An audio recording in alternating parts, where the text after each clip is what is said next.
প্রিয় দর্শক, স্বাগত জানাচ্ছি আগামীর বাংলাদেশ অনুষ্ঠানে। আশা করি আপনারা ভালো আছেন, সুস্থ আছেন। আজকে আমাদের সঙ্গে আলোচনায় রয়েছেন সারোয়ার তুষার, যুগ্ম আহ্বায়ক, জাতীয় নাগরিক পার্টি এনসিপি। আরও রয়েছেন সিনিয়র সাংবাদিক হাসনাইন খুরশেদ। আপনাদের দুজনকেই স্বাগত। আমরা শুরুতেই যাব সারোয়ার তুষারের কাছে। ফেসিস্ট শেখ হাসিনার বিরুদ্ধে আন্দোলন করেছেন আপনারা, বৈষম্য বিরোধী ছাত্র আন্দোলন, ইসলামী ছাত্র শিবির। আমরা দেখেছি এরা কাঁধে কাঁধ মিলিয়ে অনেক কর্মসূচি পালন করেছে এবং শেষ পর্যন্ত ফেসিস্ট সরকার বিদায় হয়েছে। কিন্তু ঠিক 9 মাসের মাথায় এসে দেখলাম যে এনসিপির সঙ্গে জামাতে ইসলামের বিশেষ করে একটি বড় ধরনের দূরত্ব তৈরি হয়েছে এবং আপনারা বিবৃতি, পাল্টা বিবৃতি, সমালোচনা, বিশেষ করে সোশ্যাল মিডিয়াটা তুলপাড় চলছে এবং আপনারা 71কে সামনে নিয়ে আসছেন এবং এটা আনাটাই স্বাভাবিক। এবং আপনারা বলছেন যে 47, 71, 2024 এই সব কিছু মিলিয়েই ছিল 2024-এর ঘটনা। কিন্তু প্রশ্নটা হয়েছে সেটি হলো যে যারা ফেসিবাদ বিরোধী শক্তি ছিল তাদের মধ্যে আমরা দিন দিন দেখছি এক ধরনের দূরত্ব তৈরি হয়েছে। বিএনপির সঙ্গে আপনাদের বেশ দূরত্ব, এখন নতুন করে আরেকটা দূরত্ব তৈরি হলো, কেন? এটা তো রাজনীতির বিষয়। রাজনীতিতে নৈকট্য, দূরত্ব সবটাই আসলে রাজনীতি সাপেক্ষ হয়। রাজনীতিতে কৌশল যেমন থাকে, নানা ধরনের কোয়ালিশন থাকে, বোঝাপড়া থাকে, আবার রাজনীতি তো নীতি ছাড়া হতে পারে না। মানে প্রত্যেকটা দলেরই একটা একেবারে বেসিক কতগুলো স্ট্যান্ডিংস থাকে, সেটাকে সে বিসর্জন দিয়ে কোনো ধরনের কোয়ালিশন বলেন, বোঝাপড়া বলেন, এটা করে না। তো এই সর্বশেষ যে ঘটনাটার কথা আপনি বললেন, এটা আমি মনে করি না যে পরিস্থিতি এমন যে অ্যাজ এ হোল জামায়াত ইসলামী দলের সাথে একেবারে পয়েন্ট অফ নো রিটার্নে আমরা আছি, ব্যাপারটা এরকম না। তবে এটা সত্য যে সোশ্যাল মিডিয়ায় বেশ উত্তেজনার পরিস্থিতি তৈরি হয়েছে এবং তার কিছু সঙ্গত কারণ আছে। এটাকে ইগনোর করা যাবে না। ইগনোর করে এটাকে আওয়ামী বয়ান ফিরিয়ে আনার চেষ্টা করা হচ্ছে, সহ যা যা বলা হচ্ছে, এগুলো ঠিক হবে না। মানে এটা সত্যের অপলাপ বা মানে আংশিক। ঘটনাটা হচ্ছে যখন আপনি একটা আন্দোলনে গেলেন এবং খুব গুরুত্বপূর্ণ আন্দোলনে, গণ অভ্যুত্থানের পরে সবচেয়ে বড় এবং সবচেয়ে জনসংশ্লিষ্ট আন্দোলন, সেটা হচ্ছে আওয়ামী লীগকে ব্যান করার। এটা নিয়ে আন্দোলন করতে হয়েছে, এটা একটা দুঃখের বিষয়, কিন্তু আন্দোলন করতে হয়েছে। তো সেই আন্দোলনে যখন এটা হাসনাতের ডাকে শুরু হয়েছে, এনসিপি সেখানে তার সর্বশক্তি নিয়োগ করে, যদিও দলের ব্যানারে না, কিন্তু সর্বশক্তি নিয়োগ করে গেছে, মানে ছিল। অন্যান্য ছাত্র সংগঠনের মধ্যে ইসলামী ছাত্র শিবির তারা ছিলেন, ইসলামী আন্দোলন সহ হেফাজতে ইসলাম অনেকেই ছিল, এমনকি গণ অধিকার পরিষদ আলাদা দাঁড়িয়েছে। তার মানে হচ্ছে এটা একটা জনগণের আন্দোলন হিসেবে তৈরি হয়েছে, একটা কমন স্পেস। যখনই কমন স্পেসের বিষয় আসে তখন সেই কমন স্পেস ব্যবহারের কতগুলো আদব আছে, এটা আপনি ভাঙতে পারেন না। যে আপনি যখন আপনার আন্দোলন, তখন আপনি আপনার দলীয় স্লোগান দেবেন, তখন আপনি আপনার দলীয় সঙ্গীত গাইবেন, আমার ভালো লাগুক না লাগুক সেটা আপনার ব্যাপার। কিন্তু যখন কমন স্পেস আপনি শেয়ার করছেন অন্যদের সাথে, তখন আপনার দেখতে হবে অন্যদের স্বস্তি অস্বস্তির বিষয়টা কি। এনসিপি যে এত সক্রিয় অংশগ্রহণ করলো, এনসিপিতে একটা দলীয় স্লোগান দেয় নাই, বলে নাই এনসিপি জিন্দাবাদ, ঠিক আছে? এমনকি শুরুতে অন্যান্যরা আসার আগেই কিন্তু যমুনায়, আমি যেহেতু নিজে ওখানে ছিলাম প্রত্যক্ষদর্শী, আন্দোলনটা জমে গেছিল অন্যান্যরা আসার আগে। কিন্তু যখন তারা এসছে তখন কিন্তু এনসিপি তাদেরকে জায়গা করে দিয়েছে যে যেন আন্দোলনটা সবার হয়, এবং এনসিপির উদ্যোগে এটা জাতীয় মানে ফ্যাসিবাদ বিরোধী জাতীয় ঐক্য হয়েছে, এবং সেখানে আমাদের শুধু হাসনাত ছিলেন। তাহলে আমরা আমাদের জায়গা থেকে ওই বার্তাটা দিয়েছি যে এটা সবার হোক এবং আমরা এটাকে দখল করতে চাইবো না, আমরা এখানে থাকবো, পার্টিসিপেশন থাকবো, সবার সমান পার্টিসিপেশন থাকবে। এর পাশাপাশি আরেকটা জিনিস তৈরি হয়েছে, এটা অবশ্য ছাত্র শিবির তারা বলছে যে তারা এর সাথে জড়িত নাই, আমরা সেটা বিশ্বাস করি যে হ্যাঁ তারা হয়তো জড়িত নাই, তবু এটা ঘটেছে ঘটনাটা যে যখন ওখানে আন্দোলনের স্পেসে আপনার লাস্ট দিন জাতীয় সঙ্গীত গাওয়া হচ্ছিল, তখন বাধা দেওয়া হয়েছে, যদিও সেই বাধাটা গ্রাহ্য করা হয় নাই, কিন্তু বাধা দেওয়া হয়েছে। তো এই জিনিসগুলো নিয়ে আসলে পরবর্তীতে যখন ব্লেম দেওয়ার চেষ্টা করা হয়েছে যে আন্দোলন একটা পক্ষ গোষ্ঠী এটাকে নিয়ন্ত্রণ নিতে চাইছে ইত্যাদি ইত্যাদি, তখন আমাদেরকে আমাদের অবস্থান পরিষ্কার করতে হয়েছে। এটা তো 71 সালের মুক্তিযুদ্ধকে নিয়ে তো আপনি কোনোভাবে বিতর্ক সৃষ্টি করতে পারেন না। এটা আমাদের জাতীয় সম্পদ এবং জাতীয় অর্জন, বাংলাদেশের জনগণের অর্জন। ঐতিহাসিকভাবে আমাদের যতগুলো গুরুত্বপূর্ণ ঘটনা আছে তার মধ্যে মুক্তিযুদ্ধ সবচেয়ে গুরুত্বপূর্ণ ঘটনা, এবং আমরা বলেছি 24 এসেছে এটারই ধারাবাহিকতায়, ঠিক আছে? তাহলে এইটা হচ্ছে আমাদের অবস্থান। কিন্তু আপনি যদি আপনার পজিশন যদি এরকম হয়, কারোর পজিশন যদি এরকম হয় যে তারা মুক্তিযুদ্ধকে অস্বীকার করতে চায় বা পাশ কাটিয়ে যেতে চায়, বা তারা যদি মনে করে যে বাঙালি মুসলমানের একটা বিভ্রান্ত হয়েছিল, তারা ভারতের ষড়যন্ত্রের খপ্পরে পড়েছিল ইত্যাদি ইত্যাদি, তাহলে তো ভাই আমাকে মানে এটা ঠিক যে রাজনীতিতে আমরা কোন বলটা খেলবো, কোনটা ছেড়ে দেবো, সেটা একটা প্রসঙ্গ আছে, কিন্তু এই ৭১-এর মধ্যে এরকম একটা বাউন্সার যখন আপনার সামনে আসবে তখন আপনাকে এটা খেলতে হবে, কিছু করার নেই। মানে আপনাকে 71-কে 1 প্রশ্নে আপনার অবস্থান পরিষ্কার করতে হবে। বাংলাদেশের মানুষ, আপামর জনগণ ৭১-কে তাদের মানে একটা অর্জন মনে করে। এটা সবচেয়ে বড় অর্জন সবচেয়ে বড় নিঃসন্দেহে। অর্জন, হ্যাঁ। এবং এটা আমরা ভাই রক্ত দিয়ে এই জিনিসটা পেয়েছি। আমরা এটা কোনো গোল টেবিল বৈঠকে হয় নাই। মানে গোল টেবিল বৈঠকে সীমানা ভাগাভাগি করে এই জিনিসটা আমরা পাইনি। আমরা এটা টু নেশন থিওরিকে ভেস্তে দিয়ে ওই যে ঔপনিবেশিক যে ছক ভারতীয় উপমহাদেশ নিয়ে, যেখানে 2টা জাতিতে বিভক্ত থাকবে, হ্যাঁ, তার মধ্যে আবার একটা মুসলিম জাতি, একটা হিন্দু জাতি, কত অ্যাবসার্ড। কিন্তু সেই ছকটাকে তো আমরা ভেঙে দিয়ে বাংলাদেশটা হয়েছে, ঠিক আছে, সংগ্রাম করে হয়েছে। এবং যেটাকে আমদ সাহেব বলছিলেন যে পুরো দক্ষিণ এশিয়ার নিপীড়িত জনগোষ্ঠীর মুক্তির ধারাবাহিকতা হিসেবে দেখতে হবে। খুবই সুন্দর অবজারভেশন। তাহলে এইটাকে আপনি এই অঞ্চলে মানুষের জন্য রাজনীতি করবেন, কিন্তু তার সংগ্রামকে অস্বীকার করবেন। হ্যাঁ, 47 সালে পাকিস্তান আন্দোলনের সময় এটা বিরোধিতা করেছেন, 71-এ আবারও বিরোধিতা করেছেন, এবং গণহত্যায় সহযোগিতার আপনার বিরুদ্ধে অভিযোগ আছে। এটা নিয়ে তো কথা উঠবেই। আজকের জেনারেশন তারা তো ওয়েল ইনফর্ম, তারা তো এই প্রশ্নটা করবেই যে 71-এ আপনার ভূমিকা যদি থেকে থাকে প্রশ্নবিদ্ধ, তাহলে আপনাকে এই অবস্থান পরিষ্কার করতে হবে। এটা তো খুবই ভ্যালিড প্রশ্ন, এটা বারবার ফেরত আসবে। আপনি কোনোভাবেই 24-এ আপনার অংশগ্রহণ ছিল, 24-এ আপনার গুরুত্বপূর্ণ ভূমিকা আছে, আমরা অবশ্যই এটা স্বীকার করি এবং এটা সত্যিও। কিন্তু তার মানে এই না যে এটা আপনাকে 71-কে বাইপাস করা বা প্রশ্নবিদ্ধ করা কিংবা আপনার ওই ভূমিকাটাকে এটা এক ধরনের মুছে দেওয়ার জন্য যথেষ্ট, সেটা একেবারেই যথেষ্ট না। তো এই জিনিসগুলো নিয়ে এবং এনসিপিকে নিয়ে আপনি জানেন যে একটা কুরাজনীতি চলতেছিল, বিশেষত মিডিয়া এবং সোশ্যাল মিডিয়ায়, যে এনসিপি হচ্ছে জামাতের সাথে তাদের খুব দহরম মহরম, জামাতের সাথে তাদের খুব ইয়ে। কিন্তু আসলে সেটা আগেও ছিল না। মানে আমাদের সাথে নিশ্চয়ই শত্রুতা নাই, কারণ তারাও বাংলাদেশ একটা রাজনৈতিক দল, কিন্তু আমাদের তো ওই প্রশ্নগুলো আছে, নিঃসন্দেহে। ঠিক আছে। সুতরাং যেটা আমাদেরকে জামাতের সব সাথে বিষয়ে যদি মিলে যায় তখন তো আলাদা রাজনৈতিক না, দলই তাহলে থাকলো না। এতদিন পর্যন্ত স্বাভাবিক। জামায়াত ইসলামের সাথে আমাদের এই যে মতাদর্শিক পার্থক্যটা বেশি প্রমিনেন্ট হয় নাই। বিএনপির সাথে আমাদের বেশি কথাবার্তা চলছিল সংস্কার ইস্যুতে, কারণ আমাদের রাজনীতিটা প্রধান রাজনীতি, কিন্তু এটা আপনি খেয়াল না করলে বুঝতে জি। পারবেন না। জাতীয় নাগরিক কমিটি যখন হয় তখন 8টা দফা দেওয়া হয়েছিল। 3 অগাস্টে যে ফ্যাসিবাদী ব্যবস্থার বিলোপের যে ঘোষণা দেওয়া হয়েছিল, আমরা কিন্তু আজকে পর্যন্ত ওই রাজনীতিটাই ক্যারি আউট করছি, মানে জি, ব্যবস্থা সারোয়ার পরিবর্তন তুষার, একটা আমরা রাজনীতি। এখন যাব হাসনাইন খুরশিদের সঙ্গে। হাসনাইন খুরশিদ, আসলে বাংলাদেশের রাজনীতিতে 71 ঘুরে ফিরে আসবে, এটি স্বাভাবিক, এবং এটাকে সবাই ধারণ করবে, এটাও স্বাভাবিক। এটা নিয়ে আসলে বিতর্ক তোলার কোনো সুযোগই নেই। যে বিতর্ক তুলবে সে নিজেই বিতর্কিত হয়ে যাবে। আমরা দীর্ঘদিন ধরে গণমাধ্যমে কাজ করার কারণে আমরা দেখেছি এই বিষয়টি কিভাবে ঘুরে ফিরে আসে, এবং জামাত ইসলামের জন্য, রাজনীতির জন্য একটা বড় বাধা কিন্তু 71। জামাত এই ট্রমা থেকে কেন জানি বের হতে পারছে না। তাদের অনেক সুযোগ তৈরি হয়েছিল, বিশেষ করে 5ই আগস্টের পর কিন্তু বলা হয়েছিল এই জামাতের যত সুযোগ এসেছে এই বিষয়ে জনগণকে ক্লিয়ার করার ব্যাপারে সম্ভবত এটা আসলে মহা সুযোগ ছিল, কিন্তু তারা সে কাজটি করতে পারেনি অথবা করেনি। কি বলবেন আপনি? 71 আমাদের শেকড়। 71 আমাদেরকে 71-এ আমাদের রক্তাক্ত মুক্তিযুদ্ধের ভিতর দিয়ে 30 লাখ শহীদের রক্তের বিনিময়ে, 2 লাখ মা বোনের সম্ভ্রমের বিনিময়ে আমরা স্বাধীন সার্বভৌম বাংলাদেশ পেয়েছি। এবং সেটাই আমাদের বাংলাদেশকে এগিয়ে নেওয়ার যে গত প্রায় 55 বছরের যে সংগ্রাম, সেই সংগ্রামে অনেক উত্থান পতন আছে, অনেক অনাকাঙ্ক্ষিত বিষয় ঘটেছে, অনেক অর্জনও আছে আমাদের। তারই এই অর্জনের এই 55 বছরের যে ধারাবাহিকতা, তার একটা বিশাল বড় অর্জন হচ্ছে 24-এর গণ অভ্যুত্থান। এবং সেটা আমরা মনে করি যে বাংলাদেশের 71-এ বাংলাদেশ অর্জনের ভিতর দিয়ে আমরা একটা স্বাধীন সার্বভৌম রাষ্ট্র পাওয়ার পাশাপাশি গণতন্ত্র, উন্নয়ন সবকিছু আমরা স্বপ্ন দেখছিলাম। সেই স্বপ্নের ধারাবাহিকতায় মানে যা হওয়া উচিত ছিল সেটা না হয়ে বরং 16 বছর ধরে একটানা স্বৈর শাসন, ফ্যাসিজম আমরা দেখেছি শেখ হাসিনার নেতৃত্বে। সেইখান থেকে মুক্ত হয়েছি আমরা 24-এর 5ই আগস্টে।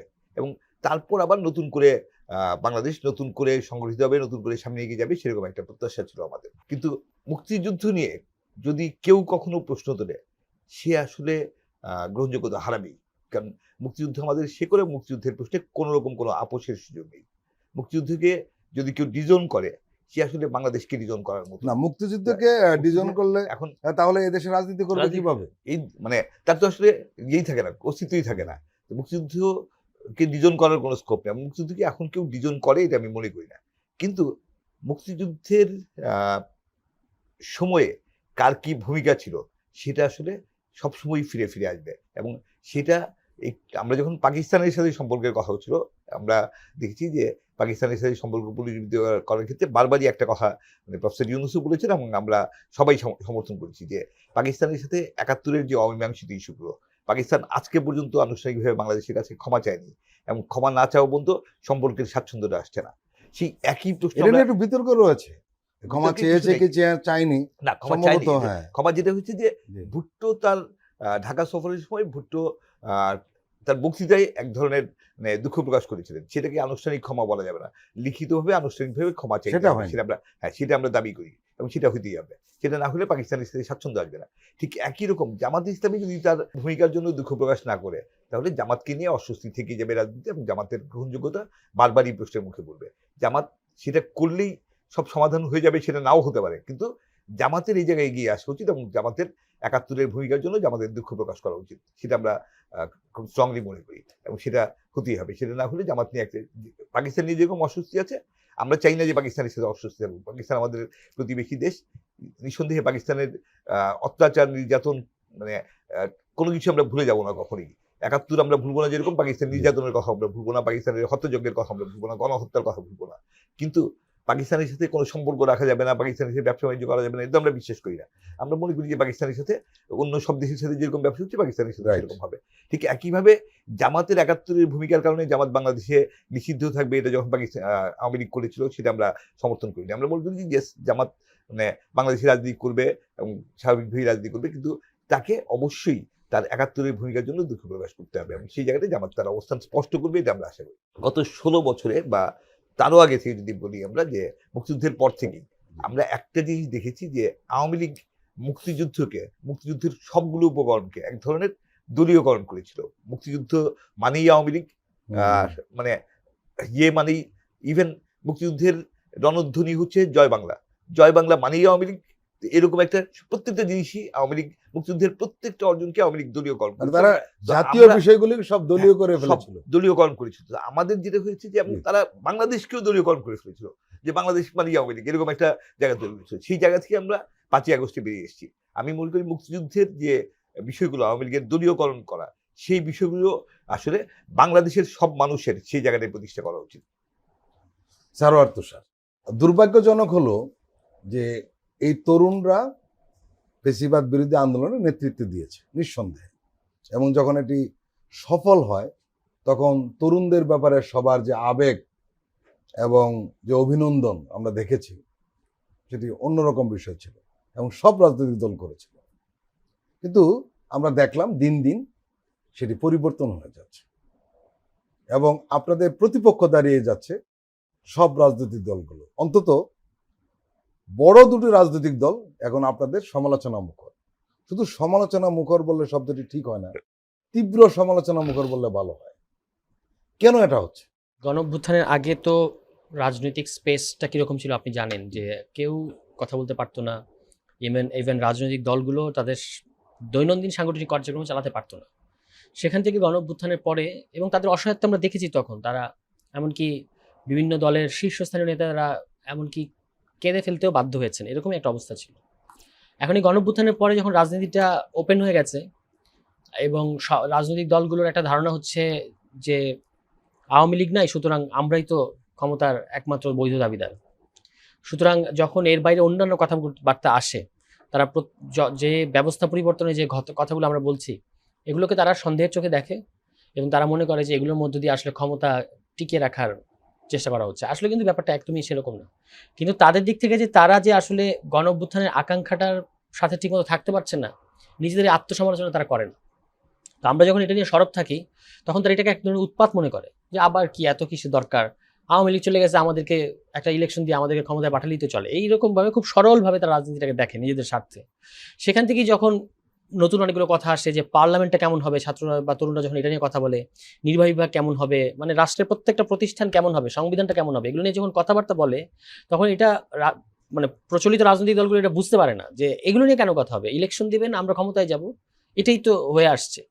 তো সে কারণেই আসলে এই বিরোধিতা কিংবা সমালোচনা বা তীব্র সমালোচনা যেটাই বলছেন আপনি, সেটা আসলে কারণ আমার কাছে মনে হয় বাংলাদেশে গণ অভ্যুত্থানের যতগুলো জেনারেশন আছে, 69-এর পরে একটা জেনারেশন আমরা পাচ্ছি, 90-এর সময় একটা জেনারেশন ছিল, তরুণদের কথা বলতেছি, এখন আরেকটা জেনারেশন যারা গণঅভ্যুত্থানের জেনারেশন। এই গণঅভ্যুত্থানের জেনারেশনটা একটু ডিফারেন্ট। সেই ডিফারেন্টটা এই অর্থে যে 90-এর সাথে যদি আপনি তুলনা করেন, তারা কিন্তু রাজনৈতিক দলগুলোকেই শুধু ভরসা করছে না, বা মনে করছে না যে রাজনৈতিক দলগুলোই একমাত্র চেঞ্জ করবে। তারা বলছে যে তাদেরও কিছু বলার আছে এখানে, এবং সেটা ওই যে এরশাদ তুই কবে যাবি, এক দফা এক দাবি, শুধু সেটা কিন্তু না, তাদের এক দফাটা কিন্তু ডিফারেন্ট, একেবারে 3 অগাস্ট থেকে তারা ব্যবস্থা পরিবর্তনের কথা নিয়ে এসছে, কারণ তাদের কাছে অতীতটা খুব পরিষ্কার। তারা দেখতে পাচ্ছে যে আগে কি কি ভুল হয়েছে, এই এক দফা রাজনীতিতে কি কি ভুল হয়, 3 দফাটা কেন, 3 জোটের রূপরেখাটা কেন বাস্তবায়ন হয় নাই, তখন সর্বদলীয় ছাত্র সংগ্রাম পরিষদেরও কতগুলো দফা ছিল, সেগুলো রাজনৈতিক দলগুলো খবরই ছিল না পরে নির্বাচন, একটাও বাস্তবায়ন করে নাই। তাহলে এগুলো তো, এমনকি শাহাবুদ্দিন সরকার এসে 29টা টাস্ক ফোর্স করেছিলেন বিভিন্ন সংস্কারের উদ্দেশ্যে, কোনো খবর নেই, একটা সংস্কার বাস্তবায়ন হয় নাই। এমনকি 3 জোটের রূপরেখা, ওই প্রেসিডেন্সিয়াল পদ্ধতি থেকে সংসদীয় ব্যবস্থা যেতে হবে, এটা বাদ দিলে আর একটাও তো বাস্তবায়ন হয় নাই। মানে আপনার ভোটাধিকার হরণ করা যাবে না, রাজনৈতিক দলগুলোই বাংলাদেশের মানুষের ভোটাধিকার হরণ করেছে, 2 দল এবং তাদের সাথে যারা ক্ষমতার লেজুর ছিল সবাই, এর প্রত্যেকটা রাজনৈতিক দল, প্রচলিত প্রত্যেকটা রাজনৈতিক দলকে এটা দায় নিতে হবে। আপনি যে আজকে ভয় দেখাচ্ছেন যে এখানে সামরিক শাসন শুরু হবে, এখানে 111 হবে, তো ভাই 111 দায় তো আপনার। 111 এখানে আসছে তো রাজনৈতিক দলগুলো ব্যর্থতার উপর দাঁড়িয়ে।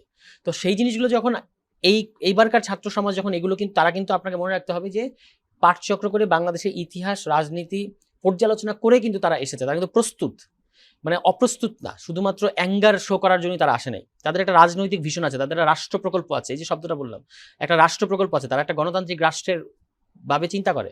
এই জিনিসটাই হচ্ছে রাজনৈতিক দলগুলো মেনে নিতে পারে না, তারা এগুলোকে জ্যাঠামি মনে করে। এবং আমরা তো এগুলো নিয়ে এত সমস্যা ফেস করছি যে আমি কি বক্তব্য দিচ্ছি, কি কথা বলছি, এইটা তারা বিচার করে না, তারা বয়স বিচার করা শুরু করে।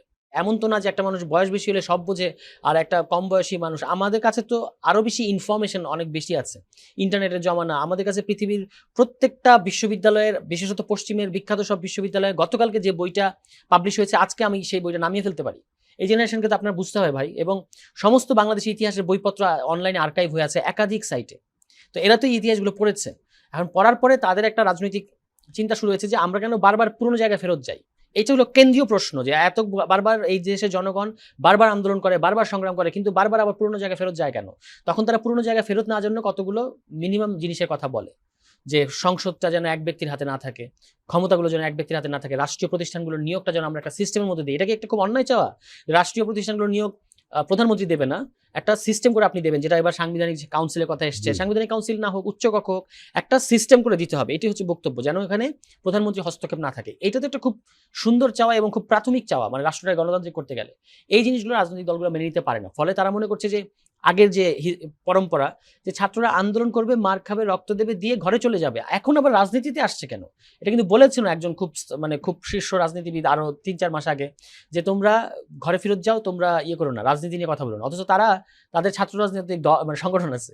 আমার কাছে খুব মনে হয়, উইথ ডিউ রেসপেক্ট টু বাংলাদেশের প্রচলিত প্রতিষ্ঠিত রাজনৈতিক দলগুলো, তাদের শীর্ষ নেতারা বার্ধক্যজনিত কারণে হোক কিংবা গণ অভ্যুত্থান সম্পর্কিত অজ্ঞতার কারণে হোক, এই সময়টাকে বুঝতে পারছে না। এই সময়টাকে বুঝতে না পারার কারণে যে আন্দোলনের মধ্য দিয়ে এই যে শেখ হাসিনা মানে আওয়ামী লীগের ইয়ে হলো, মানে কার্যক্রম নিষিদ্ধ হলো, আপনি একদিকে বললেন যে আমরা তো আগেই চিঠি দিয়েছি, আবার আপনার আরেক নেতা গিয়ে আরেক জায়গায় বলছে এই নাটকের দরকার কি? আওয়ামী লীগের রাজনৈতিক কর্মকাণ্ড নিষিদ্ধের দাবিতে নেতৃত্ব দেওয়ার দরকার ছিল বিএনপির, তারা সে নেতৃত্ব দিতে পারেনি, কারণ তারা সবচেয়ে বেশি নির্যাতিত। তাহলে আপনার এটা 5 তারিখের পরেই এটা সবার আগে এই রাজনীতিটা করা দরকার ছিল, যে আওয়ামী লীগ রাজনৈতিক দল হিসেবে থাকতে পারবে না, কারণ এরা হচ্ছে এরকম প্রলয়ঙ্কারী, আমাদেরকে প্রায় শেষ বিনাশ করার রাস্তা তারা শুরু করেছিল। এটা তারা করে নাই, তারা খুব ভেগ কথাবার্তা বলেছে, জনগণ সিদ্ধান্ত নেবে, আমরা কারা, হ্যাঁ আমরা কোনো রাজনৈতিক দল নিষিদ্ধ করার পক্ষে না, এরকম অনেক অনেক কথা বলেছে। কিন্তু যখনই আন্দোলনটা সফল হয়ে গেছে এবং এটার প্রতি এত বিপুল জনসমর্থন আছে, তখন তো আপনি বিরোধিতা করতে পারছেন না, তখন আপনি কায়দা করে বলার চেষ্টা করছেন আমরা আগেই চিঠি দিয়েছি, তারপর হচ্ছে আমরাই এটা সবার আগে চেয়েছি, ইত্যাদি ইত্যাদি। কিন্তু বাস্তবতাটা হচ্ছে মানুষ যেটা দেখেছে সেটা হলো যে আপনি এই আন্দোলন, বাংলাদেশে একটা আন্দোলন চলছে 5 আগস্টের পর, এত বড় একটা আন্দোলন, আপনি সেখানে নাই, এটা মানুষের কিন্তু নজরে পড়েছে।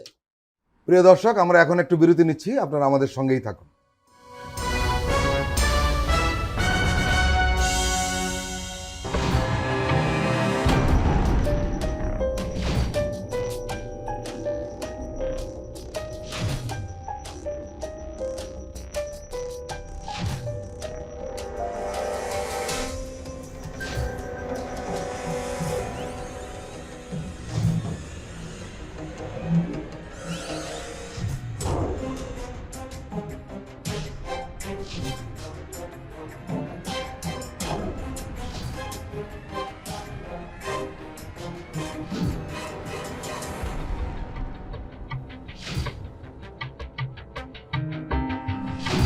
কেমন আছে অর্থনীতি দেখবেন প্রতি সোম ও মঙ্গলবার রাত 10টা 20 মিনিটে।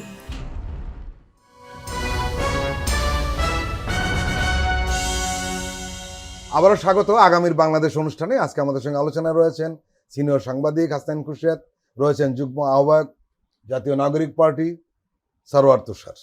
হাসনাইন খুরশেদ, আমরা এই অনুষ্ঠানে অনেকবার কথা বলেছি, আবার নতুন করে বলতে হয়, এর কারণ হলো নতুন করে আবার সেই বিষয়ে আসে। সেটি হলো যে পুরনো রাজনৈতিক দলগুলোর নেতারা এই তরুণদের সাথে কিন্তু শেষ পর্যন্ত কমিউনিকেট করতে পারছে না, এরকম মনে হচ্ছে। সেটা বিএনপি বলুন, জামাত বলুন, একই অবস্থা। এই প্রজন্মকে আসলে মানুষের দলগুলো বুঝতে হবে। আমি পুরনো বা নতুন রাজনৈতিক দল এভাবে আলাদা করতে চাই না, কারণ এটা আসলে প্রাসঙ্গিকতার বিষয়। যে রাজনৈতিক দল সবাই প্রাসঙ্গিক। কারো যদি 50 বছরের ঐতিহ্য থাকে, কারো যদি 40 বছরের ঐতিহ্য থাকে, কারো যদি 2 মাসের রাজনৈতিক দল হয়, বিষয়টা হচ্ছে যে তারা আসলে প্রাসঙ্গিক কিনা। সবগুলো রাজনৈতিক দল বাংলাদেশের রাজনীতিতে প্রাসঙ্গিক এবং তাদের প্রত্যেকেই যার যার অবস্থান আছে, যার যার অবস্থান থেকে প্রত্যেকে দেশের রাজনীতিতে কন্ট্রিবিউট করছে। তরুণদের সাথে অবশ্যই পুরনো রাজনৈতিক দলগুলোর সেই আন্ডারস্ট্যান্ডিংটা, তাদের বোধটা তৈরি করতে হবে যে এই প্রজন্ম প্রযুক্তির প্রজন্ম, এই প্রজন্ম একদম মানে রিয়েলি গ্লোবালাইজ সোসাইটিতে জন্ম নেওয়া এবং বেড়ে ওঠা প্রজন্ম। এই প্রজন্মের জন্যই আসলে ভবিষ্যতের বাংলাদেশ তো আমার বা আপনার জন্য না। যারা আজকে জন্মেছে বা যারা আজকে খুব তরুণ, তারা 50 বছর পরে কিভাবে বাঁচবে বা 30 বছর পরে কিভাবে বাঁচবে, 40 বছর পরে তারা কিরকম বাংলাদেশ দেখতে চায়, সেটা যদি না করা যায়, কার জন্য এই বাংলাদেশ গড়া? তো তরুণ প্রজন্মকে বুঝতে হবে, তাদের অগ্রাধিকারকে, তাদের চাওয়াকে প্রাধান্য দিতে হবে। সেটা সব দলকে করতে হবে। সেটা পুরনো দলগুলোকে যেরকম, একইভাবে নতুন দলগুলোকেও। আমরা নতুন দল নিয়েও কিন্তু প্রায়ই হতাশ হচ্ছি। আমরা এমন অনেক কিছু দেখছি যেগুলো এনসিপি বলেন বা অন্য যে নতুন দলগুলো গড়ে উঠছে, তাদের কাছে আমাদের প্রত্যাশা আসলে অনেক বেশি। আমরা আসলে কি চাই? আমরা খুব সিম্পল মানুষ, আমরা খুব সাধারণভাবে চাই যে দেশে গণতন্ত্র থাকবে, আইনের শাসন থাকবে, অন্যায় ঘটবে না এমন, এটা পৃথিবীর সব জায়গায় ঘটে, অন্যায় হয়, কিন্তু অন্যায় সাজা হবে, কিন্তু অন্যায়ের সাজা দেওয়ার ক্ষেত্রে কোন অন্যায়ের সুষ্ঠু বিচার হবে, আইনের শাসন থাকবে, যে দোষী তাকে দ্রুততম সময়ের মধ্যে আটক করা হবে, বিচারের ব্যবস্থা করা হবে, বিচার সুষ্ঠু স্বচ্ছ বিচারের ভেতর দিয়ে তার শাস্তি হবে যদি সে দোষী প্রমাণিত হয়। এই বেসিক কিছু জিনিস যদি হয়, তাহলে কিন্তু এর চেয়ে বেশি কিন্তু মানুষের একটা প্রবলেম হয়েছে, আপনি নিশ্চয়ই লক্ষ্য করেছেন, রাজনৈতিক দলগুলোর মধ্যে যে সমস্যাটা প্রকট হয়ে উঠেছে, সবাই দলীয়ভাবে চিন্তা করছে, দেশকে নিয়ে নয়। সেটাই আমরা এইটা বারবারই বলছি যে দলের চেয়ে দেশ বড়, এই কথাটা তো বারবার আমরা উল্টে গেছে কথাটা। সেই জায়গাটায় দলকে যদি দেশের উপরে প্রাধান্য দেওয়া হয়, সেটা খুব দুঃখজনক হবে। আমার কাছে মনে হয়েছে বিএনপির শীর্ষ নেতা জনাব তারেক রহমান সাহেব যেভাবে দলকে পরিচালনা করতে যাচ্ছেন, তার দলের অনেক নেতা সেটা ক্যারি করতে পারছেন না, তারা অনেক এলোমেলো কথা বলছেন। আমি বিএনপির কিছু বিষয়কে আসলেই প্রশংসা করতে চাই যে বিএনপির অনেকগুলো বিষয় বিএনপি সামনে আনছে, যেগুলো হয় কি যে দল যখন কর্মসূচি ঘোষণা করে তখন তার দলের অন্যরা তো সেটা ক্যারি আউট করবে, সেখানে আর ক্যারি আউট হচ্ছে না। যেমন ফার্মার্স কার্ড বা এই ধরনের ছোট ছোট যেগুলো অ্যাপারেন্টলি ছোট, কিন্তু এইগুলি আসলে মানুষের অনেক বড় ইম্প্যাক্ট তৈরি করবে। ফার্মার্স কার্ড বাংলাদেশের যদি সত্যি ফার্মার্স কার্ড ইন্ট্রোডিউস করে বিএনপি ক্ষমতায় এসে কিংবা যারাই ক্ষমতায় আসবে, এবং যেভাবে ফার্মার্স কার্ডের কথা হয়েছে, তাতে বাংলাদেশের কৃষকরা অনেক স্বাচ্ছন্দ্য বোধ করবেন এবং কৃষকদের অবস্থা বদলে যাবে, কৃষিখাতের অবস্থা বদলে যাবে। অসাধারণ একটা চিন্তা। এই ধরনের সত্যিকার অর্থেই যে মানুষের জীবন বদলের যে চিন্তাগুলো, সে ধরনের অনেক চিন্তার কথা আমরা বিএনপির শীর্ষ নেতৃত্ব থেকে দেখছি, কিন্তু দলের তার পরের লেয়ারে আমরা সেটাকে সামনে আনতে দেখছি না। সবসময় দেখছি যে রাজনৈতিক বিষয়গুলো সামনে আনছে এবং একই ধরনের কথা হচ্ছে।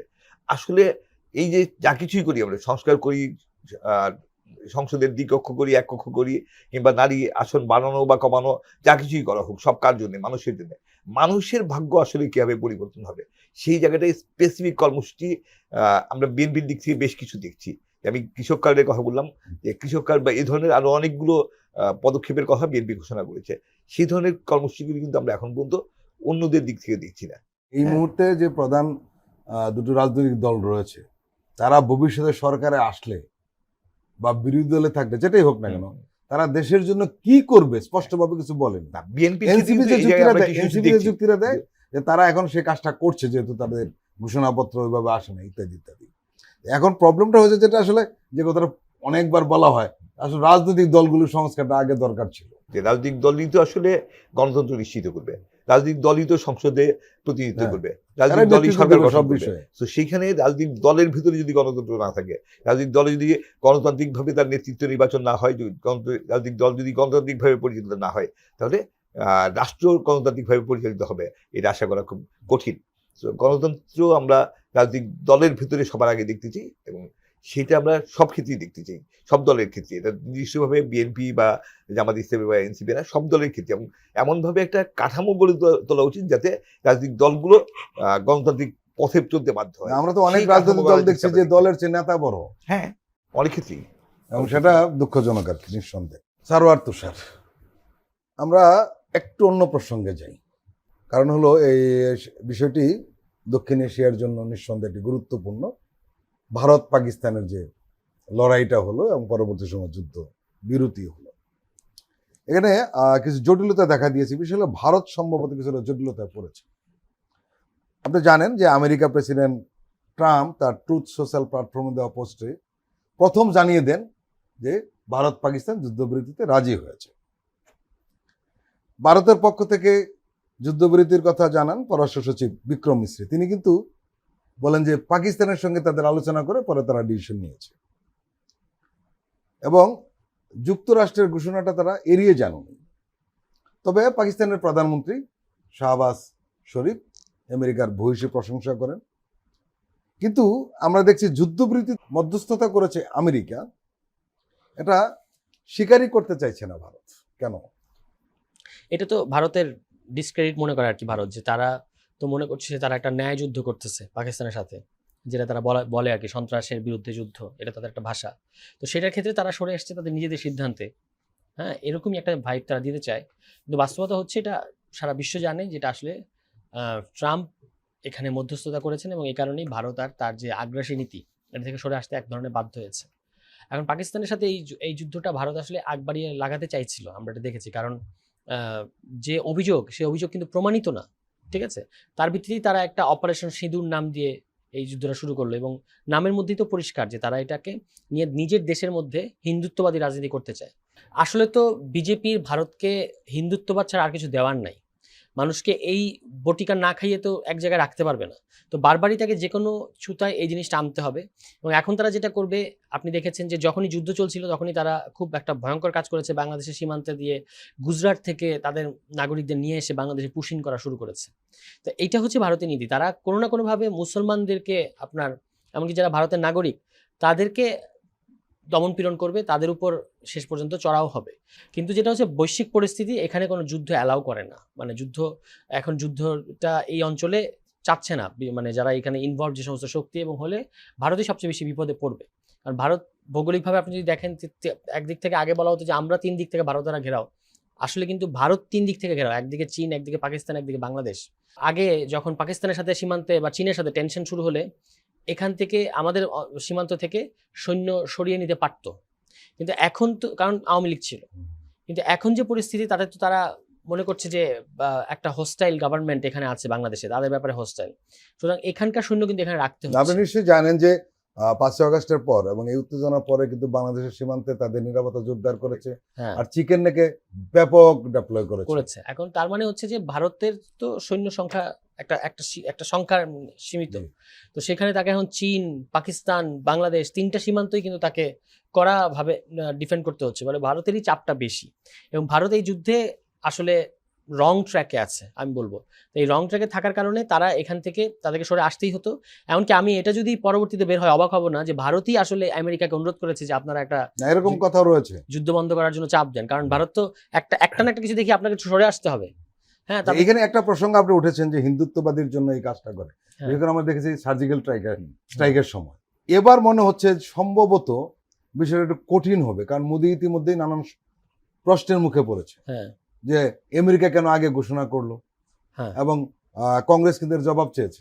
হুম, হ্যাঁ, প্রশ্নের মুখে পড়েছে, আরও পড়বে। কারণ হচ্ছে যে বিজেপি গভর্নমেন্ট তো খুবই অজনপ্রিয় হয়ে যাচ্ছে দিনকে দিন, এবং তার বিরোধিতা প্রচণ্ড বাড়ছে। কংগ্রেসও রাহুল গান্ধী বেশ কিছুটা গ্রহণযোগ্যতা তৈরি করেছেন ওই ভারত জোড়ো যাত্রা, জি, এর জি। মধ্য দিয়ে লিডার হিসেবে, মানে আগে তাকে নিয়ে যে সমস্ত ট্রল মিডিয়া করতো সেখান থেকে রাহুল গান্ধীকে সিরিয়াসলি নেওয়া শুরু করেছে। তাহলে আগামী ইলেকশনে কংগ্রেসের খুব ভালো সম্ভাবনা আছে। তো সেখান থেকে তারাও চেপে ধরার চেষ্টা করবে যে তাদের পাকিস্তানের সাথে এখন যুদ্ধটা লাগানোর ব্যাপারে। কিন্তু আবার কংগ্রেস যে এই বিজেপির নীতি শেয়ার করে না সেরকমও না। আপনি শশী থারুরের টুইট আপনি দেখেছেন কি বলেছে। আবার তারা যখন বাংলাদেশে 5 আগস্টের পরে শেখ হাসিনার পতনের পরে একটা মানে অল পার্টি বৈঠক হয়েছিল তাদের সম্ভবত তাদের সরকারের উদ্যোগে, বিজেপি সরকারের উদ্যোগে, সেখানে কিন্তু সবারই কিন্তু অভিন্ন দৃষ্টিভঙ্গি বাংলাদেশ নিয়ে। এবং ঠিক আছে? হাসিনাকে আশ্রয় দেওয়ার ব্যাপারে সবাই মত সবাই পোষণ একই। এবং করেন। শশী থারুর সবচেয়ে ভদ্রলোক, জি। তিনি তো খুবই ন্যাক্কারজনক কথা বলেছিলেন যে বন্ধু, তা বলেছেন যে আমাদের বন্ধু, বিপদে বন্ধুকে আশ্রয় দেওয়াটা ভারতীয় গণতন্ত্রের স্ট্যান্ডার্ড। তো ভারতের গণতন্ত্রের স্ট্যান্ডার্ড মানে হচ্ছে আপনি গণহত্যাকারীকে আশ্রয় দেওয়া আপনার গণতন্ত্রের স্ট্যান্ডার্ড, এটা বলতে চাচ্ছে। ভারত রাষ্ট্রটা হচ্ছে যেটা আপনি দেখবেন যে পুরো দক্ষিণ এশিয়ায় মানে তার কোনো মিত্র দেশ নাই। এটা তো তার মানে আপনার খুবই সিরিয়াস কতগুলো সমস্যা আছে আপনার। না হলে একটা দুইটা দেশ আপনার বিরুদ্ধে থাকতে পারে, প্রত্যেকটা দেশে ইনক্লুডিং নেপাল, যারা কিনা হিন্দু সংখ্যাগরিষ্ঠ, তারা পর্যন্ত আপনার সাথে নাই। শ্রীলঙ্কা নাই, মালদ্বীপ নাই, ছোট্ট দেশ ভুটান আপনার সাথে নাই। বাংলাদেশ তো এখন নিজের পায়ে দাঁড়াতে চাচ্ছে, এদিকে আছে পাকিস্তান, চীন।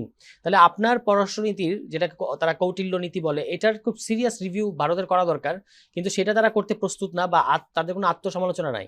তাদের হচ্ছে পুরোটাই হচ্ছে তারা এক ধরনের দাদাগিরি মনোভাবের মধ্যে থাকে এবং সংসদের মধ্যে খুব অ্যাবসার্ড ভাবে পুরো দক্ষিণ এশিয়াকে নিজেদের অখণ্ড ভারত হিসেবে দেখায়। তো এইটা আসলে খুব, আমি বলবো যে অবাস্তব। এবং ভারত এখান থেকে শুধুমাত্র হিন্দুত্ব, আজকের দুনিয়ায় শুধুমাত্র হিন্দুত্ব বাদ দিয়ে একটা রাষ্ট্রের এত জনগণকে মানে বুথ করে রাখতে পারবে না। হাসনাইন খুরশেদ, ডোনাল্ড ট্রাম্প আরেকটা বিপদে ফেলে দিয়েছে ভারতকে। সেটি হলো কাশ্মীরের ব্যাপারে উনি নাক গলাতে চান।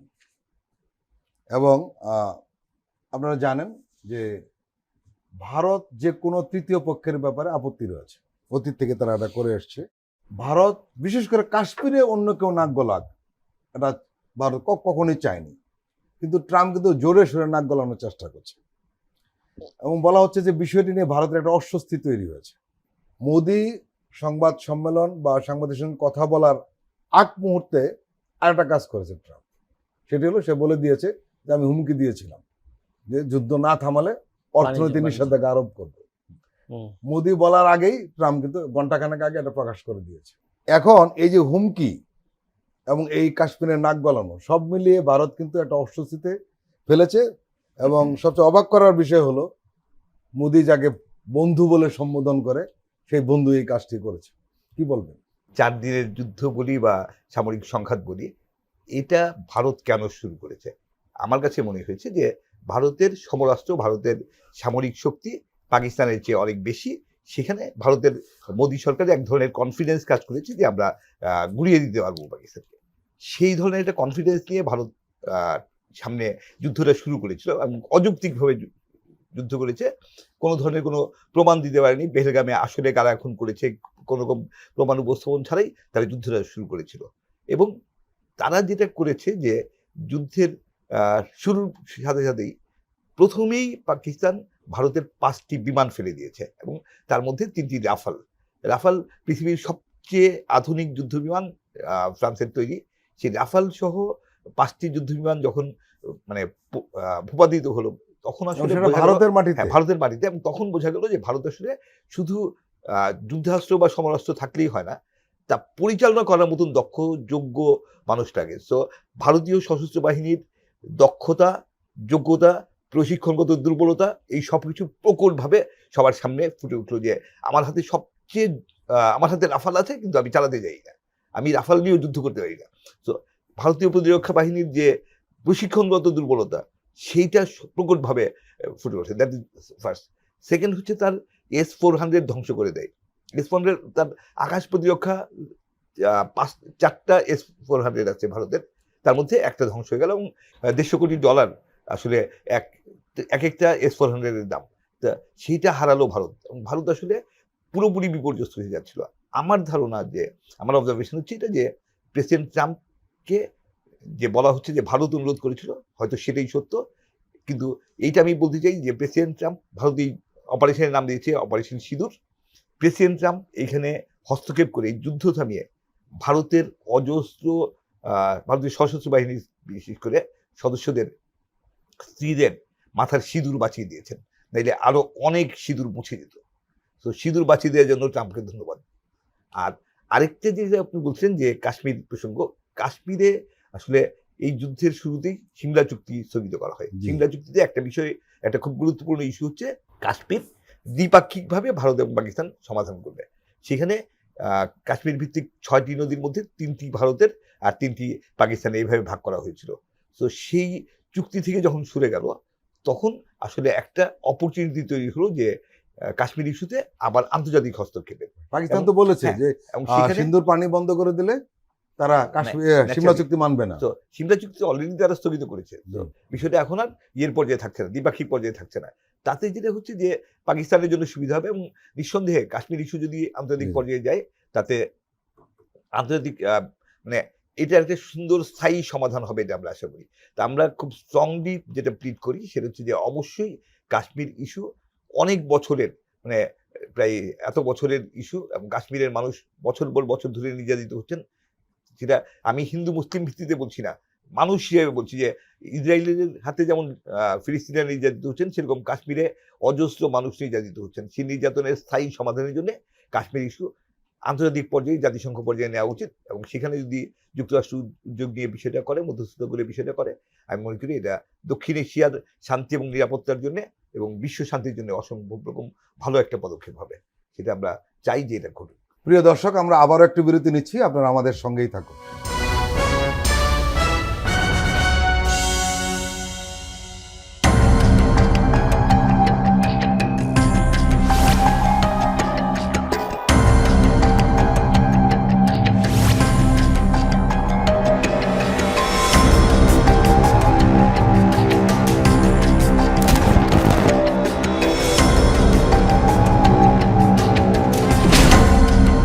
ফ্যাসিবাদের দিনলিপি, গবেষণা ও উপস্থাপনা সাইদ খান, প্রযোজনা আফরোজা সুলতানা ও মামুন মাহমুদ।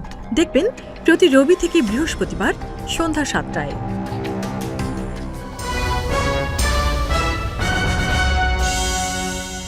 আবারও স্বাগত আগামীর বাংলাদেশ অনুষ্ঠানে। আজকে আমাদের সঙ্গে আলোচনায় রয়েছেন সিনিয়র সাংবাদিক হাসান খুরশেদ, রয়েছেন জাতীয় নাগরিক পার্টির যুগ্ম আহ্বায়ক সারোয়ার তুষার।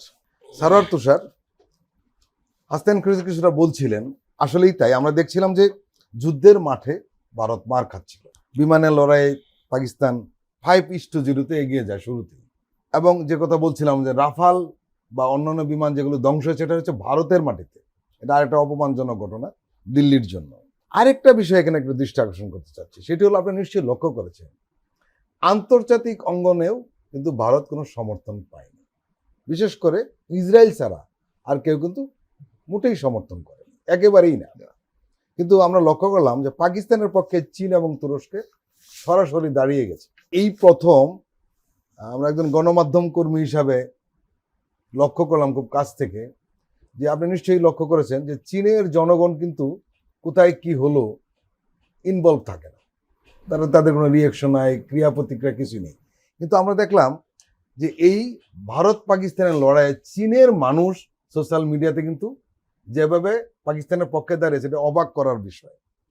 এবং ভারতের যথারীতি আরেকটা জিনিস লক্ষ্য করেছেন নিশ্চয়ই, সেটি হলো যে ভারতীয় উগ্রবাদীরা, হিন্দুত্ববাদীরা দোষ দিচ্ছে কার?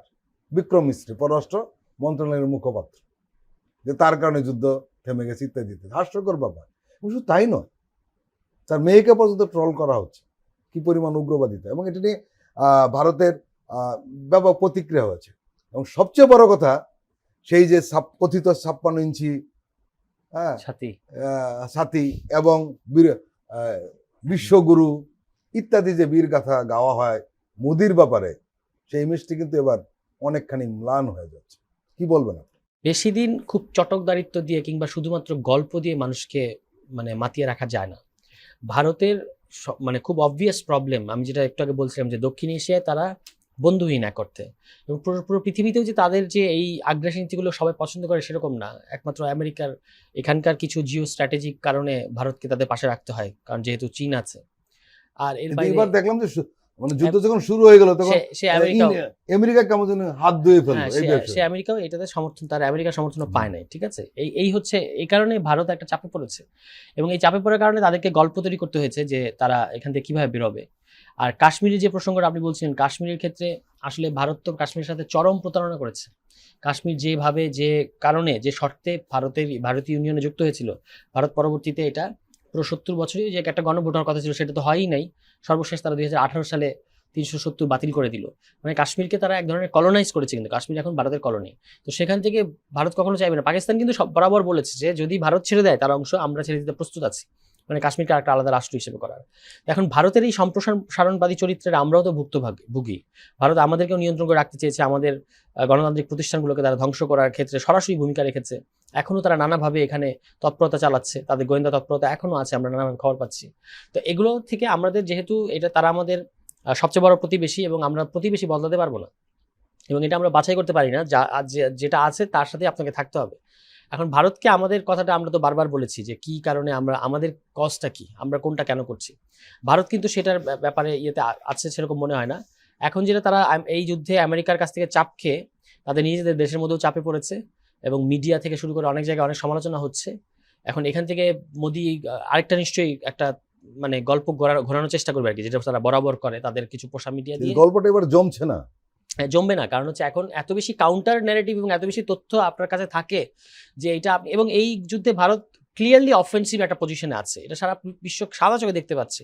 এত অফেন্সিভ পজিশনে যে তাদের মিত্ররাও বা যাদের সাথে তাদের সম্পর্ক ভালো তারাও সমর্থন করতে পারছে না সরাসরি। তো এইটা থেকে এখন ভারত হচ্ছে আপনার এক ধরনের যুদ্ধবাদী জাতীয়তাবাদ তৈরি করতে চায় সামনে ইলেকশনকে কেন্দ্র করে বিজেপি সুবিধার জন্য। কারণ অন্যান্য যে সমস্ত দেশের মানুষের অর্থনৈতিক জীবনযাপন থেকে শুরু করে সামাজিক রাজনৈতিক জীবনযাপনে যে নিদারুণ ব্যর্থতার পরিচয় মোদি গভর্নমেন্ট দিয়ে যাচ্ছে, তো সেখান থেকে দৃষ্টি সরাতে তাদের এরকম একটা যুদ্ধংদেহী বা যুদ্ধোন্মাদনার কেন্দ্রিক জাতীয়তাবাদ তৈরি করা দরকার। এটাই তারা তৈরি করার চেষ্টা করছে, কিন্তু এগুলোর বিরুদ্ধে এত বেশি মানে সুন্দর সুন্দর এবং ক্রিটিক্যাল আলোচনা কথাবার্তা প্রচারণা আছে যে এগুলোর খুব বেশি ধোপে টেকানো কঠিন আর কি। কিন্তু তাদের কাছে যেহেতু সরকার আছে, রাষ্ট্র আছে, ক্ষমতা আছে, তারা এটা চেষ্টা করবে, কিন্তু শেষ পর্যন্ত আসলে এইটা এবার ভারত নিজেকে এখানে জাস্টিফাই করতে পারবে না। হাসনাইন খুরশেদ, আমরা কিন্তু শুরুতেই টের পাচ্ছিলাম, বিশেষ করে ইন্ডিয়ার মিডিয়া দেখে, এখন তো সবই গদি মিডিয়া হয়ে গেছে। আপনার কি মনে হয় যে ইন্ডিয়ার এই যে ইমেজ ড্যামেজ, এটাকে বলবো আমরা, এটা কি উতরাতে পারবে খুব দ্রুত? কঠিন হবে, কারণ ভারতের একটা বড় ইস্যু কি, যেটা তুষার বলছিলেন, যে ভারত দক্ষিণ এশিয়ায় বন্ধুহীন হয়ে গেছে। শুধু দক্ষিণ এশিয়ায় কেন, বিশ্বজুড়েই ভারতের অবস্থান আসলে অনেক এক্সপোজ। ভারত অনেক মিথ্যার উপর তাকে তার একটা শক্ত ইমেজ দাঁড় করানোর চেষ্টা করেছিল, সেই মিথ্যাগুলো এক্সপোজ হয়ে গেছে। ভারত বরাবরই বলে এসছে যে ভারত পৃথিবীর বৃহত্তম গণতান্ত্রিক রাষ্ট্র, কিন্তু এটা খুব পরিষ্কার হয়ে উঠছে যে ভারত আসলে পৃথিবীর বৃহত্তম সাম্প্রদায়িক রাষ্ট্র। এবং ভারতের সাম্প্রদায়িক মানসিকতার কারণেই, যে হিন্দুবাদী মানসিকতা, সাম্প্রদায়িক মানসিকতা, সেই মানসিকতা আসলে গণতন্ত্রের পরিপন্থী। এখানে একটা যোগ করতে চাই যে তারা যে বৃহত্তর গণতন্ত্র দেশ হিসেবে উল্লেখ করে, কিন্তু তাদের মিডিয়ার ইন্ডেক্স খালি নিচে নামছে। সেটাই তো, সেখানে বলছিলাম যে দক্ষিণ এশিয়ায় শুধু না, যে কানাডা থেকে আমরা দেখছি যে ভারতীয়দের কিভাবে বিতাড়িত করা হয়েছে, এবং কানাডায় মানে শিখদের সাথে ভারতের যে সংকট, সে একই রকম সংকট আমরা যুক্তরাষ্ট্রে দেখেছি, এবং পৃথিবীর বিভিন্ন দেশে আসলে ভারত এখন সংকটে আছে। ভারতের অর্থনীতি দারুণভাবে নাজুক অবস্থায় আছে, এবং ভারতের সবচেয়ে বড় এক্সপোর্টের একটা হচ্ছে ফার্মাসিউটিক্যাল, যেটা যুক্তরাষ্ট্রে যেত। এবং ট্রাম্পের যে রিসেন্ট পলিসি, তাতে আসলে যুক্তরাষ্ট্রে ফার্মাসিউটিক্যাল আদৌ এক্সপোর্ট করতে পারবে কিনা বা কোন পর্যায়ে দাঁড়াবে, ট্যারিফ কি দাঁড়াচ্ছে, সেটা আসলে এখনো এই 90 দিনের সময়টা যাওয়ার পরে বোঝা যাবে। কিন্তু এটা খুব আভাস পাওয়া যাচ্ছে যে ভারতীয় রপ্তানি একটা বড় ধরনের সংকটে পড়বে। ভারতীয় একটা বড় জনগোষ্ঠী যারা যুক্তরাষ্ট্রে এনআরআই যাদের বলি আমরা, যে তারা যুক্তরাষ্ট্রে বড় বড় পদে বসে বিভিন্নভাবে ভারতকে সমর্থন দিচ্ছিল, সেখানে ট্রাম্প তার যে আমেরিকা ফার্স্ট পলিসি যেটা অ্যাডপ্ট করছে, সেখানে আসলে ট্রাম্প সেদিকে যাচ্ছেন, এবং সেখানে একটা বড় ধরনের পরিবর্তন আসছে। ট্রাম্পের ক্ষেত্রে একটা বড় জিনিস আমরা যে দেখছি, যে ট্রাম্প প্রেসিডেন্ট হওয়ার পর থেকে তার টোটাল যুক্তরাষ্ট্রের পলিসিগত বড় পরিবর্তন হচ্ছে। যুক্তরাষ্ট্র তার সবচেয়ে ঘনিষ্ঠ মিত্র কানাডা কিংবা ইউরোপকে দূরে ঠেলে দিয়ে চীনের সাথে বন্ধুত্ব করতে যাচ্ছে, সৌদি আরবের সাথে বন্ধুত্ব করতে যাচ্ছে, এবং সেই বন্ধুত্ব গাঢ় করতে যাচ্ছে। যদি সত্যি সেরকম কিছু হয়, যেমন আমরা ট্রাম্পকে দেখেছি পুতিনের সাথে কথা বলতে, এবং পুতিনের সাথে সোভিয়েতের রাশিয়ার সাথে একটা ভালো বন্ধুত্ব করতে যাচ্ছে। সেরকম যদি হয়, তাতে আসলে চীনের সাথে যদি যুক্তরাষ্ট্রের বন্ধুত্ব হয়, এবং আলটিমেটলি যেটা হলো যে ট্যারিফ নিয়ে গত দুদিন আগে হ্যাঁ, অলরেডি সমাধানে পড়ছে তারা। একটা সমাধানে একটা সমঝোতায় পৌঁছেছে। সমাধান বলা যাবে না, 90 দিনের একটা আবার গ্রেস পিরিয়ড নিয়েছে। এরকম হলে তো এরকম ইন্ডিয়ার হলে গুরুত্ব কমে যাবে। আলটিমেটলি ইন্ডিয়ার গুরুত্ব থাকবে না, এবং সেখানে ইন্ডিয়া আসলে অনেক নাজুক অবস্থায় পড়ছে। এবং যেভাবে আমেরিকা থেকে ইন্ডিয়ানদের মানে হাত পা বেঁধে যেভাবে মানে দেশে ফেরত পাঠানো হয়েছিল, অপমানজনক। সেই অপমানজনক চিত্র যখন চলছিল তখনও মোদি দাবি করছিলেন যে ট্রাম্প তার বন্ধু। সো অবাস্তব এবং অযৌক্তিক দাবি কতদিন আসলে মানুষের মানে চোখে ঠুলি পরিয়ে রাখা যায়। মানুষের সবকিছু এখন মানুষের সামনে এক্সপোজ, যে এতই যদি বন্ধু হয় কেন আপনার দেশের লোককে এভাবে মানে অমানবিকভাবে হাত পা বেঁধে পাঠায়, কেন আপনার এক্সপোর্ট এফেক্ট হয়। এবং ভারত প্রচন্ড রকম ঝুঁকির মধ্যে আছে। সেই ঝুঁকির মধ্যে ভারতের আসলে অনেক বেশি সহনশীল এবং গণতান্ত্রিক আচরণ করা উচিত। ভারতের উগ্রতা চরমভাবে বেড়ে গিয়েছিল, অন্য দেশের অভ্যন্তরীণ বিষয়ে হস্তক্ষেপের প্রবণতা প্রবলভাবে বেড়ে গিয়েছিল। আমি আশা করি যে এখন ভারত সেটা সংশোধিত হবে। ভারত গতকালও যেটা করেছে যে আওয়ামী লীগ ইস্যুতে তার প্রতিক্রিয়া দিতে গিয়ে সে বাংলাদেশের নির্বাচন নিয়ে কথা বলছে। বাংলাদেশের নির্বাচন বাংলাদেশের অভ্যন্তরীণ ইস্যু।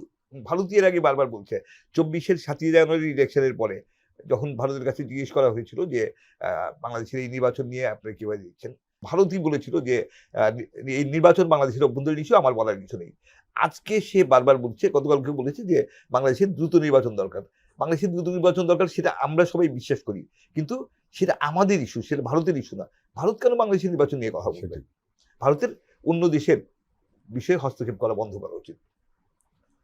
হাসনাইন খুরশেদ এবং সারোয়ার তুষার, আপনারা দুজনেই আমাদের দীর্ঘ সময় দিলেন, আপনাদেরকে আন্তরিক ধন্যবাদ। প্রিয় দর্শক, আজকের অনুষ্ঠান আমরা এখানে শেষ করছি। আপনারা ভালো থাকবেন, সুস্থ থাকবেন। আল্লাহ হাফেজ।